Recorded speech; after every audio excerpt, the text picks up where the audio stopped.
แจ้งเตือนภัยพายุหมุนเขตฮ่อนเฟิงเซินประจำวันที่22ตุลาความกดดันสูงของอากาศเย็นยังปกคลุมอยู่ภาคเหนือและภาคกลางของประเทศลาวด้วยกำลังอ่อนหาปานกลางสมทบกับลมตะวันออกเฉียงเหนือพัดปกคลุมพร้อมเดียวกันพายุหมุนเขตฮ่อนเฟิงเซิน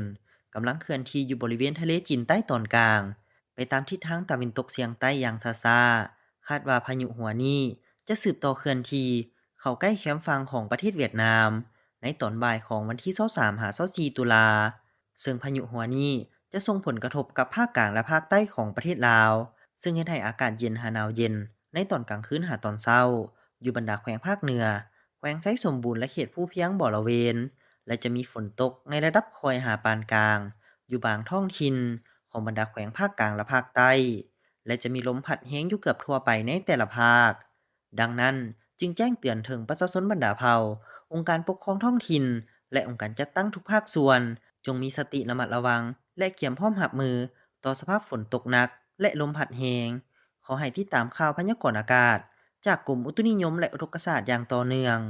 ภาคเหนือด้านตะวันออกอากาศเย็นหาหนาวเย็นในตอนกลางคืนหาตอนเช้าเพราะมีหมอกบางปกคลุมอยู่ทั่วไปและจะมีฝนตกในระดับคอยอยู่บางท้องถิ่นเพราะมีลมพัดแรงอยู่ทั่วไป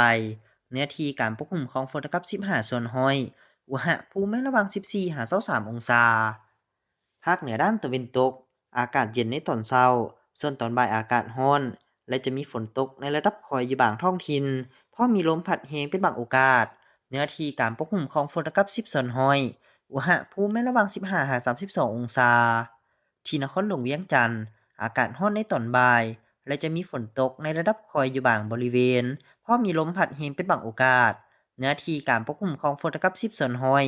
อุณหภูมิระหว่าง22หา32องศาภาคกลางอากาศเย็นในตอนเช้าและจะมีฝนตกในระดับคอยอยู่บางท้องถิ่น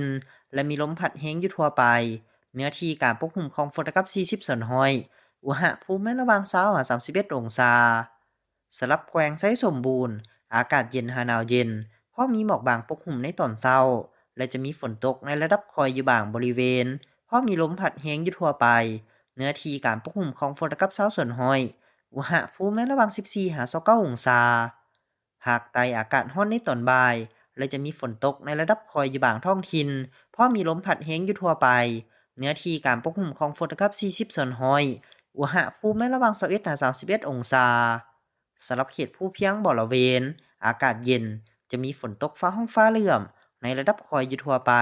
และมีลมพัดแรงเป็นบางโอกาส เนื้อที่การปกคลุมของฝนกับ30ส่วนห้อยอุณหภูมิระหว่าง14หา25องศา